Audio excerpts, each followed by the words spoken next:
skeptical professor, a dismissed thesis. No one expected the student he humiliated would rewrite the future of his own field. The sun sat high above the red brick buildings of Westwood University, casting a warm golden hue across the bustling courtyard. A gentle breeze rustled through the tall oak trees that lined the stone pathways, scattering a few crisp leaves. At students' feet, laughter drifted on the airlight and fleeting, mixing with the distant sound of a jazz quartet rehearsing near the music hall. The university pulsed with the rhythm of life, textbooks under arms, coffees in hand, last-minute readings before class. On a quiet bench beneath one of the older trees, MayaRBennett sat alone. She was still, almost meditative, with a stack of neatly highlighted papers resting on her lap. Her thumb absently traced the corner of one page, but her eyes didn't move across the words. They were focused elsewhere, far off, maybe deeper than the courtyard could hold. Maya was in her mid-20s, with smooth, warm brown skin and a calm presence that seemed to slow the world around her. Her hair was parted carefully into tight, neat braids that fell just past her shoulders, a style chosen for function as much as pride. She wore a soft olive sweater, faded jeans, and practical black flats, unassuming but intentional. Beside her, a worn canvas toe slouched against the bench, bursting with spiral-bound notebooks, highlighters, and sticky notes in every shade imaginable. Her fingers returned to the top page of printed cover sheet, creased slightly at the edges, where bold black letters spelled out the title of her thesis, The Psychological Effects of Generational Trauma in Underserved Black Communities. The words stared back at her like an old friend, familiar, complex, unflinching. It wasn't just research. It was truth. A truth born from years of observations, interviews, family stories. At late nights, where statistics met sorrow, Maya hadn't chosen the topic to make waves. She chose it because she lived it, and because others still did, quietly, daily, without anyone ever calling it by name. A soft thud of footsteps approached, breaking her focus. She glanced up to see Jenna, a fellow grad student in sociology, holding a smoothie and a half-opened folder. Still at it? Jenna smiled, gesturing toward the thick pile of drafts. Maya offered a tired smile in return. Just giving it one last look before review. Jenna leaned on the edge of the bench, squinting at the title. Her face changed subtly, just a flicker, but Maya caught it. That blend of curiosity and hesitation. You know, Jenna began, shifting her weight. Professor Aldrich doesn't really go for that kind of research. Maya raised her eyebrows slightly. What kind of research is that? Jenna hesitated. You know, the more personal stuff, the community narratives. He's all about structure, data, clean numbers. I mean, it's not that what you're doing isn't valid, it's just— Maya nodded slowly, finishing the sentence in her mind. It's just too raw, too real, too uncomfortable for people who've never had to carry it. She looked back at the title page, then at Jenna. That's exactly why it needs to be heard. Her voice wasn't angry. It wasn't even firm. It was quiet, deliberate, and full of a certainty Jenna didn't quite understand. Maya didn't need the approval. What she needed, what she'd always needed, was the space to say it out loud, in rooms that had spent decades pretending such pain didn't exist. Jenna shifted awkwardly and gave a small nod, her eyes darting elsewhere. Well, good luck, she said, before walking off toward the sociology building. Maya sat still for a long moment after, the sunlight warming her face as the sounds of the courtyard swirled around her again. Her heart beat a little faster than before, not from doubt, but from anticipation. In just a few hours, she would stand in front of a room full of faculty and peers and defend the truth she had shaped into words. She ran her fingers gently over the bold title again, whispering it under her breath like a quiet promise to every voice that had been ignored, every wound passed down like inheritance, every child who didn't yet know they were carrying stories in their DNA. This wasn't just a thesis. It was an unearthing. The air inside the lecture hall was thick with tension and unspoken current of nerves and anticipation. The tall windows along the back wall let in just enough sunlight to make the dust in the air visible, floating like flecks of doubt in a room full of ambition. The seats were nearly full, graduate students shifting in place, straightening papers, whispering last-minute changes to themselves, the low hum of laptops, the occasional cough, the creak of wooden chairs. It was thesis review day. On the elevated platform at the front of the room sat the panel, 3 professors, two taking polite notes and one with arms crossed and jaw set tight. Professor Charles Aldrich, a man whose reputation preceded him sometimes, louder than his lectures. He was in his early 60s now, his once black hair now a precise silver, parted cleanly to the side. A pair of square-rimmed glasses rested on his nose, and his eyes sharp, cold, calculating scanned each student like they were being weighed rather than heard. His suit was navy, immaculate. His pen never clicked. It stabbed. He had built his career on strict empiricism, on what he called clean data. No room for emotion, no room for nuance, certainly no room for the kind of work MayaRBennett was about to present. Maya sat in the third row, her fingers pressed tightly around the edge of her printed slides. Her mouth felt dry. She had rehearsed this a dozen times, alone and with friends. But now, watching Aldridge adjust his glasses with visible impatience, she felt a quiet tremor in her chest. A name was called. A student stood. Applause. Then another. Then another. The cycle continued. Nerves. Performance. Critique. Relief. Then MayaRBennett. The hall shifted slightly as eyes turned toward her. She rose slowly, her movements steady but measured, like someone carrying a glass of water across uneven ground. She climbed the small steps to the podium, connected her laptop, and breathed once, quietly. Before beginning, her first slide clicked into place: the psychological effects of generational trauma in underserved Black communities. There it was clear, unflinching, framed in bold white letters on a deep navy background. "My name is MayaRBennett," she began, "and today I'll be discussing the long-term psychological effects of inherited trauma in marginalized communities, specifically focusing on low-income Black families across 3 urban districts." Her voice trembled slightly on the first sentence, but she didn't falter. She moved on to her methodology: interviews, clinical surveys, historical documentation. She spoke of mothers who flinched at sudden sounds, children with anxiety disorders. Before they could spell the word, families caught in cycles of silence and survival. Her words painted a vivid picture, intimate, raw, but grounded in data.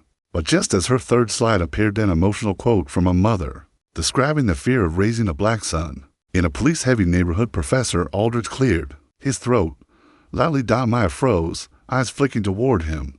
He leaned forward, fingers steepled.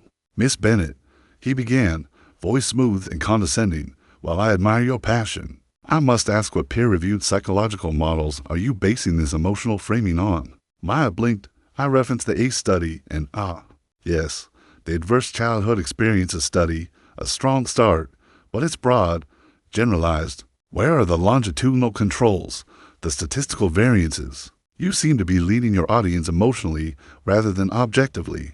The room was silent. Every eye was on Maya, some sympathetic, others cautious. Professor Aldridge continued, tapping his pen. "This feels more like activism than academia." Maya's throat tightened. She could feel the warmth creeping up her neck, the familiar sting behind her eyes. Her slide was still on the screen. A mother's words about fear, about not sleeping until her son returned home safe each night. She didn't reply, not because she didn't have answers, but because she knew he wasn't really asking. He had decided before she'd spoken that her work wasn't scholarship, that her truth was too messy to be considered valid. So she nodded once, quietly, and clicked to the next slide. Her voice didn't shake this time. It grew steadier, not louder, but firmer, controlled. She finished her presentation 5 minutes later, ending with, "And in conclusion, if we continue to ignore the psychological toll of generational trauma, we are not just failing communities, we are failing the future." Polite applause followed, muted, conflicted. Aldridge gave no visible reaction. Maya returned to her seat. Her hands didn't shake, but her eyes refused to meet anyone else's. That evening, long after the lecture hall had emptied and the sun had dipped behind the west tower, Maya sat alone in the dim back corner of the university library. The golden desk lamp cast a small circle of light over her thesis draft. Pages slightly curled at the edges. She stared at the margin of page 42, where Aldridge had scribbled, "Unsubstantiated, reconsider tone." Her lips pressed tightly together. For a long time, she didn't move. Then, quietly, she pulled a pen from her bag, clicked it, and in the same margin, right beneath his comment, she wrote, "Truth has tone. You just have to listen." And then, without wiping her tears, Maya turned the page. The world didn't stop for MayaRBennett after that day in the lecture hall. No headlines were written. No thunder clapped in defiance. Life, in all its quiet indifference, simply went on, but she didn't stop either. While other students turned their final drafts in and moved on, Maya rewrote hers, not for the professor, not for the grade, for the people in her pages, for the mothers, the children, the voices that still lingered in the margins. Her work spilled beyond the bounds of campus. She began walking the neighborhood she once only wrote about: Southview, Jordan Heights, the East Loop, places the university. Brochures never showed. She sat in folding chairs in community centers with flickering lights and paint-chipped walls. She listened. My son doesn't sleep through the night anymore. I feel like I'm holding my breath all the time. They say get therapy. Where? We don't even have a clinic. Maya brought her voice recorder, her notepad, but mostly she brought presence, respect. No clipboards, no savior complex, just questions, just ears in a church basement that smell of dust and old carpet. She spoke to 6 women gathered around a coffee urn. She read them an excerpt from her thesis, now reshaped into something living. After she finished, one woman reached over and squeezed her hand. You wrote what we've been trying to say for years. That night, Maya didn't cry. She smiled, alone. And then she opened her laptop again. Then more followed. One local blog picked it up.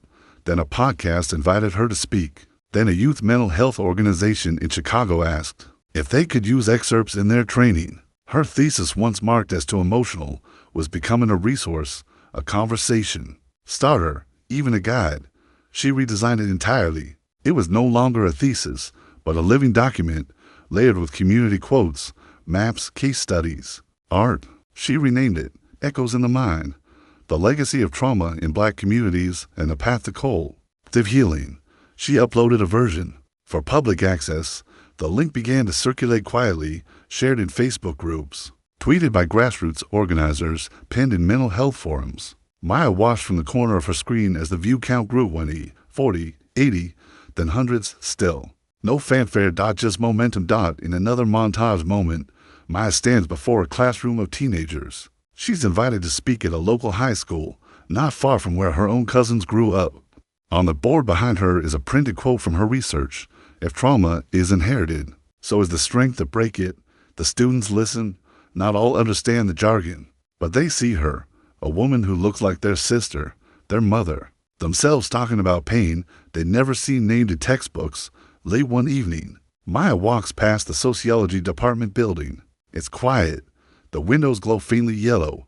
Her reflection glides across the glass as she passes, caught between 2 worlds: the one she fought to enter and the one she never stopped speaking for. In her apartment that night, surrounded by stacked papers and sticky notes, she pins a new card to her wall: not everyone will understand your voice. Speak anyway. Months passed, then a year, then 2. Maya didn't chase prestige, but her work found places she couldn't reach alone. It was cited in policy proposals, referenced at regional education forums. A small university in the Northeast added it as recommended reading. Another professor emailed her asking to include her framework in a new sociology course. She replied, simply, yes, as long as the people in the pages aren't forgotten. By the time the academic world noticed her, she had already outgrown it. What began as a thesis rejected for being dehuman had become a movement grounded in truth, powered by lived experience and protected by the people who knew it mattered most. Maya never tried to fit her work into the walls that had once tried to silence it. Instead, she built new ones with more windows, more doors. And slowly, they began to open. The lecture hall hadn't changed much in 5 years. Same heavy oak paneling along the walls, same rows of deep blue seats, same faint buzz from the overhead lights that never seemed to sit still. But on this particular afternoon, the air felt different. There was a subtle excitement, not loud, not performative, just present, a quiet ripple of anticipation that passed between the students as they opened their notebooks and adjusted their glasses. It wasn't often that a guest lecture drew a full house, but this one was different. A young professor, maybe in his early 30s, rolled in a small projector cart and connected his laptop to the screen at the front. He adjusted his mic and turned to the class. Today, he said, smiling faintly, we'll be discussing cultural trauma, systemic memory, and community healing through the lens of one of the most transformative thinkers in this field. He clicked a key, and the title slide glowed across the large screen: Cultural Trauma and Healing, The legacy of Dr. MayaRBennett. The class shifted. A few murmurs of recognition.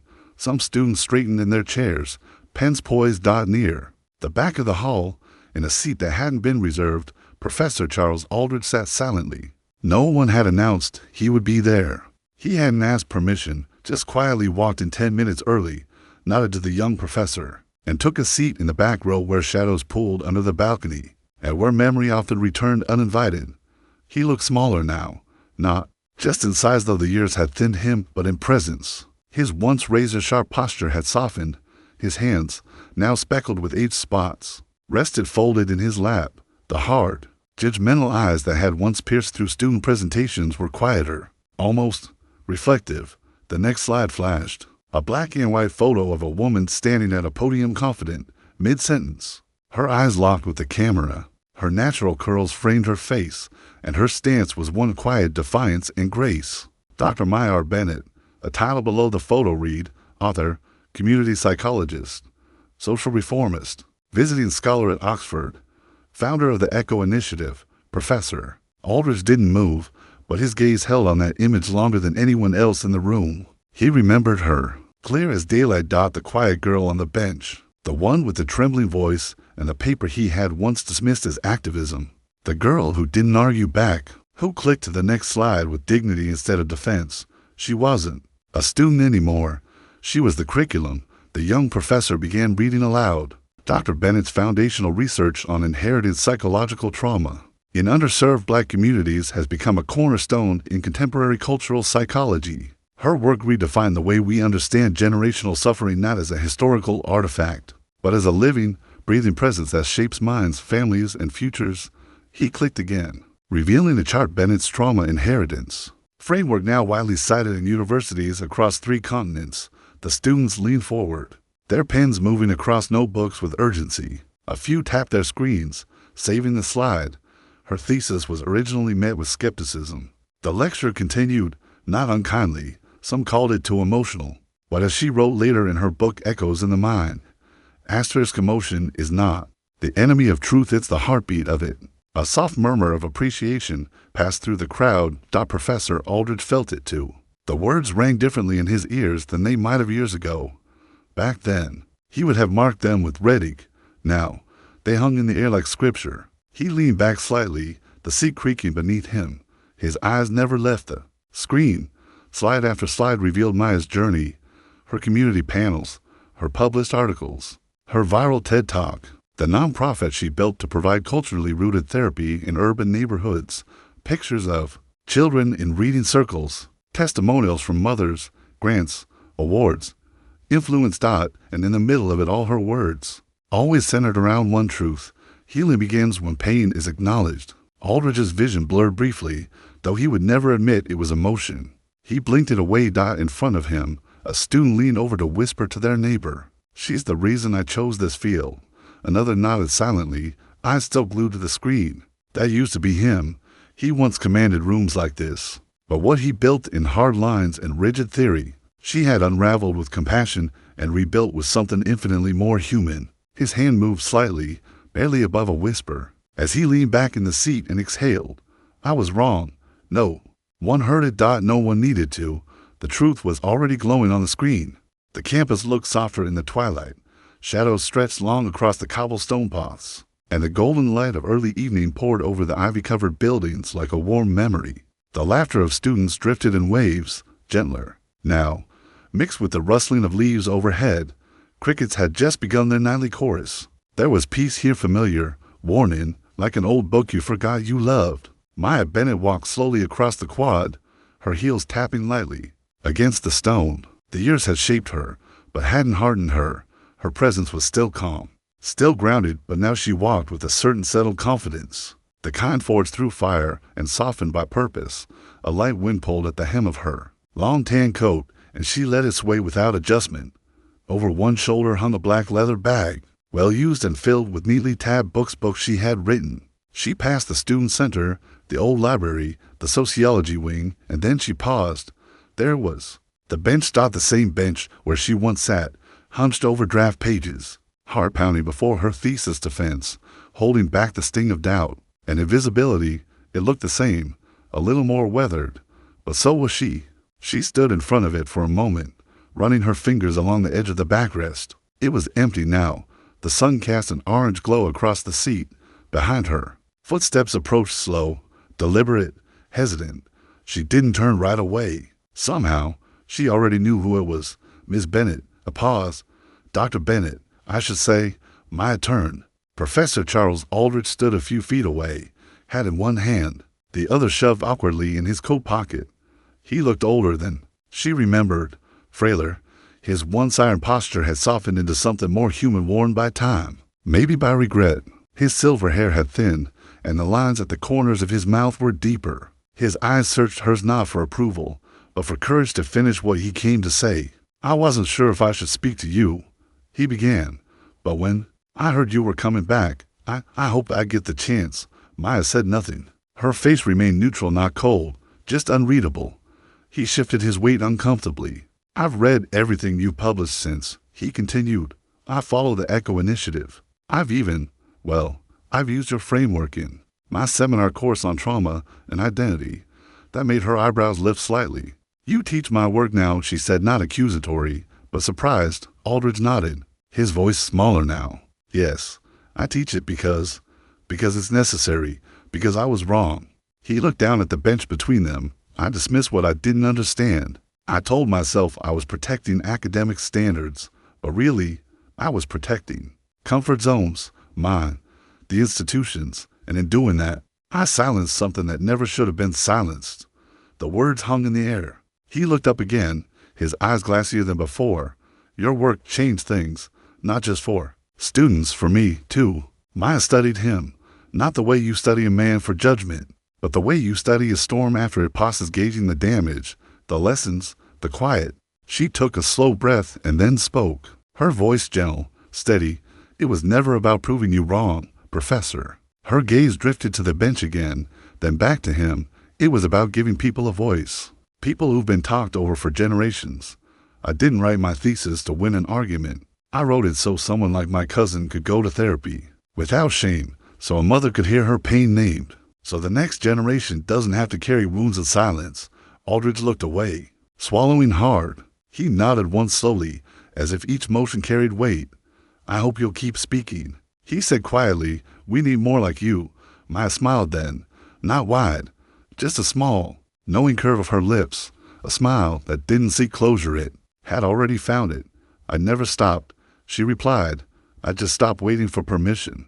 The light was fading now. Students passed by, oblivious to the quiet moment unfolding between history and hope. Aldrich took a step back. Thank you for your time, your patience. Maya gave him a final nod. Then she turned and walked toward the auditorium, where her guest lecture would begin in less than an hour. As she moved through the golden dusk, the bench behind her stood empty but not forgotten. And though the path ahead was lined with newer buildings, newer faces, and louder voices than ever before, she had helped carve that path. One truth, one paper, one voice at a time. The sun had long slipped below the skyline, but its final light still lingered, soft, amber, stretching gently across the glass facade of the university's main hall. Inside, the lecture had ended. Students filtered out in small clusters, their voices low, thoughtful, as they carried their notebooks and ideas into the night. At the front of the room, the projection screen still glowed faintly with the final slide. Healing begins where silence ends. Dr. MayaRBennett. Maya stood, alone now, packing her notes into her bag, her hands moving with practiced calm. The room was nearly empty, save for a janitor sweeping in a corner and a few scattered papers left behind, like echoes of questions asked too late. She glanced once more at the screen before it blinked a black dot outside. The courtyard was wrapped in twilight. Campus lamps buzzed softly as moths circled their halos. Maya walked slowly along the cobbled path, her heels clicking rhythmically, her shadow trailing behind her like an old companion. In her bag was nothing more than a few handouts, a copy of her book, and a quiet sense of closure. She paused once by a window that reflected her image, not just her face, but the years behind it. The late nights, the rejections, the quiet victories, the ache of being doubted, the fire of being believed. And in that reflection, she didn't see a student anymore. She saw a bridge between pain and healing, past and future, silence and voice. As she moved toward the campus gate, a voice low and thoughtful rose in narration, accompanied by the delicate swell of soft piano music. Sometimes, the world laughs at what it doesn't yet understand. It tells us our stories are too messy, too personal, too emotional to matter. But truth has a way of growing. A mother holding Maya's book at a community event, hugging it to her chest, like something sacred. A therapist referencing Maya's trauma model in a support group. A college student of color writing Bennett, 2021 in the margin of their thesis. Even in silence, even in doubt. The piano deepened slightly, swelling with warmth. Professor Aldridge in his study, older now, setting down a copy of Echoes. In the mind beside a stack of academic journals. He pauses, traces her name on the cover. His lips move, but this time, no one needs to hear what he says, because the world already had. Back in the present, Maya exits through the iron gate at the front of the university. Beyond it, the city glimmers vibrant, alive, humming with stories still unfolding. She doesn't rush. She walks slowly, her breath steady in the cool night air, her steps quiet, certain. The narration returns gentler now, a whisper carried by the keys of the piano. And when it blooms, a shot of Maya speaking on a TED stage, it becomes the very lesson others must learn. Fade to black. Then, quietly, a single sentence appears on screen in white letters. Let no one define the limits of your voice, especially those who never listened.